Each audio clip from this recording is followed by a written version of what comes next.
kabar Anda pemirsa? Selamat malam, saya Rizka Indah kembali hadir ke hadapan Anda tentu saja malam hari ini dalam program Talk to iNews.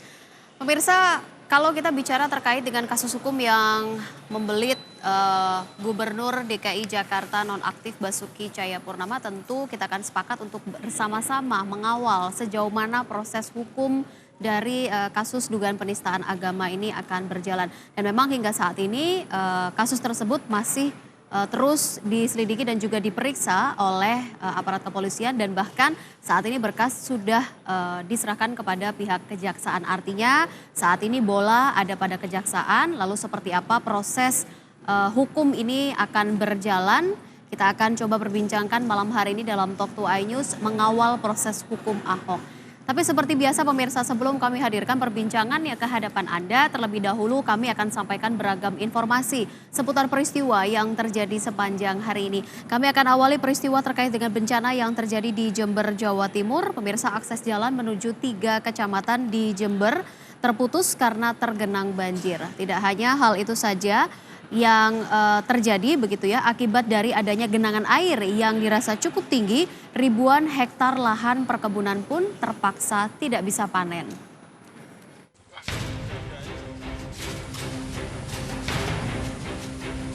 Inilah air banjir Sungai Peringtali di Kecamatan Puger, Jember yang memutuskan akses jalan desa menuju Kecamatan Balung, Umbulsari, dan Kencong Selasa siang. Putusnya akses jalan ini membuat aktivitas warga lumpuh karena jalan tersebut digunakan petani untuk mengangkut sembako dan hasil pertanian dengan menggunakan kendaraan roda 4. Warga yang memaksa menerobos banjir kerap terjatuh karena licin dan terhempas genangan air. Setidaknya 4.000 hektar lahan jagung, padi, dan tembakau di kawasan itu gagal panen karena tertutup air banjir. Banjir menurut Skatman karena curah hujan yang cukup tinggi sehingga air Sungai Peringtali meluap dan memutuskan akses jalan desa. Ya terlalu besarnya air, Pak. Yang terlalu besarnya air. Ini juga mengenangi lahan pertanian, Pak? Ya juga. Ada berapa hektar yang terkena banjir? Ya ribuan hektar, Pak. Sampai Karangguren, sampai ini Tanjung Sari juga, ini Tegalwangi juga, Loporjo, itu ada ribuan hektar. Sementara itu petani rugi ratusan juta rupiah karena bencana alam ini. Dari Jember, Bambang Sugiarto, MNC Media memberitakan.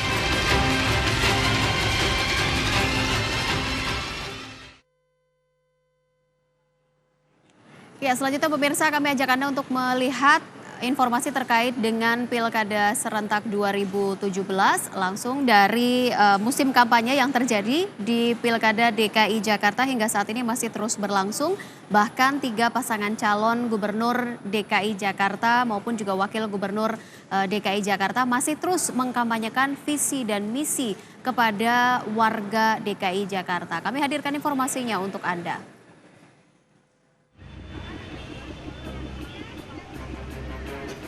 Calon Gubernur DKI Jakarta nomor urut 1 yakni Agus Harimurti Yudhoyono temui relawan dari pensiunan pendidikan.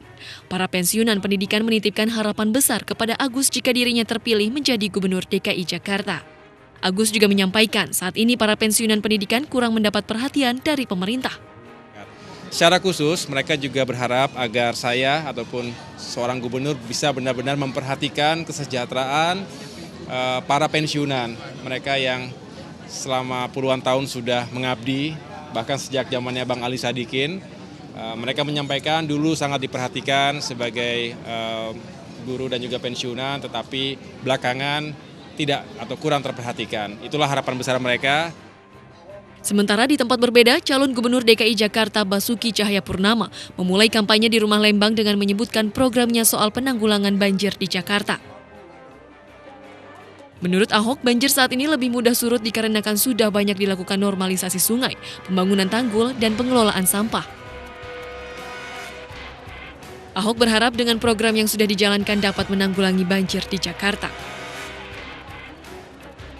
Saat mengerjakan banyak sekali waduk, kita udah beresin 50 waduk, termasuk waduk kulit.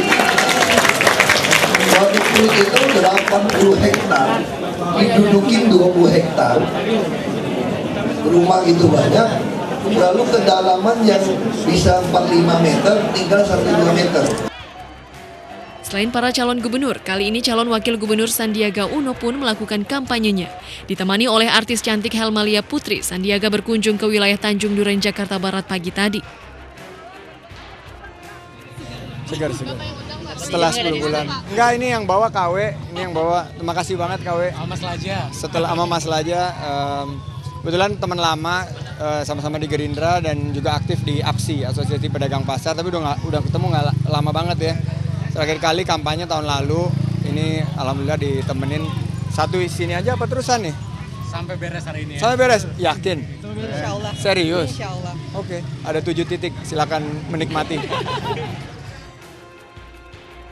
Helmalia juga membantu Sandi mensosialisasikan program-program andalanya seperti KJP Plus dan Sembako Murah. Dari Jakarta, Tim Liputan MNC Media memberitakan.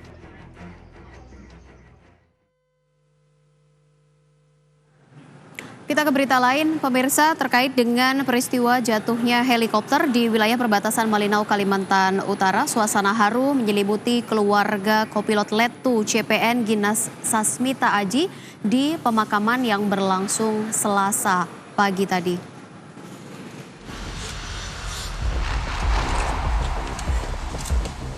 Isak tangis mewarnai pemakaman kopilot Letu CPN Ginas Sasmita Aji yang tewas dalam kecelakaan helikopter di perbatasan Malinau, Kalimantan Utara.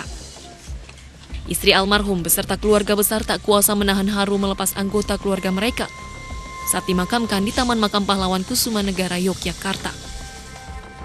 Dandrem 072 Pamengkas Brigjen TNI Fajar Setiawan yang bertugas sebagai inspektur upacara menyampaikan, almarhum mendapatkan kenaikan pangkat anumerta karena dianggap gugur dalam tugas.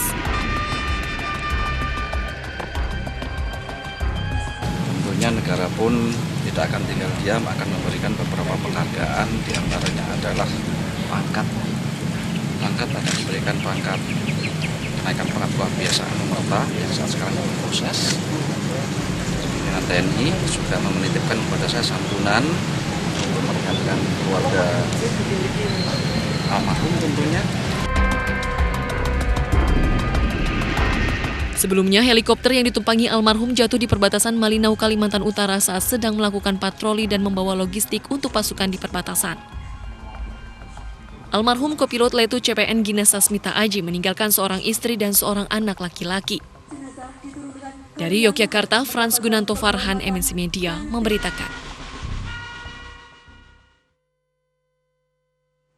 Ya, pemirsa, jelang aksi damai yang akan berlangsung 2 Desember 2016 nanti di Silang Monas, Jakarta, puluhan ulama, ormas maupun tokoh agama dan juga pimpinan daerah yang berada di Sidoarjo, Jawa Timur bersepakat untuk damai. Meskipun sebenarnya tidak ada larangan bagi mereka untuk melakukan aksi damai bela Islam pada tanggal 2 Desember 2016 nanti. Selain itu, pemirsa, dari pihak Reskrim Polrestabes Surabaya pun juga mengamankan beberapa ketapel yang dicurigai akan digunakan pada saat aksi damai 2 Desember mendatang.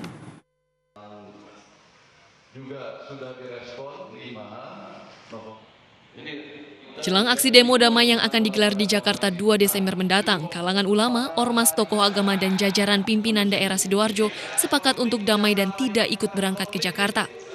Kesepakatan ini ditandai dengan pembacaan sumpah dan janji bersama yang ditandatangani bersama di Pendopo Kabupaten Sidoarjo Selasa siang. Melalui deklarasi dan kesepakatan damai ini, seluruh jajaran pimpinan daerah Sidoarjo menyatakan untuk tetap damai, tanpa harus ikut berbaur dan terjun melakukan aksi demo di Jakarta. Satreskrim Polrestabes Surabaya mengamankan 1.000 biji ketapel dari rumah pengrajin di Jalan Wonokromo, Surabaya. Ketapel ini diamankan karena dicurigai akan dikirim ke Jakarta untuk aksi demo di Jakarta pada 2 Desember nanti. Selain ketapel, polisi juga mengamankan pemesan dan pengrajin ketapel untuk dimintai keterangan. Pemesan ketapel mengaku bahwa ketapel ini murni sebagai barang dagangan, tidak dibuat untuk kerusuhan, apalagi digunakan senjata pada demo 2 Desember nanti. Tim Liputan MNC Media memberitakan.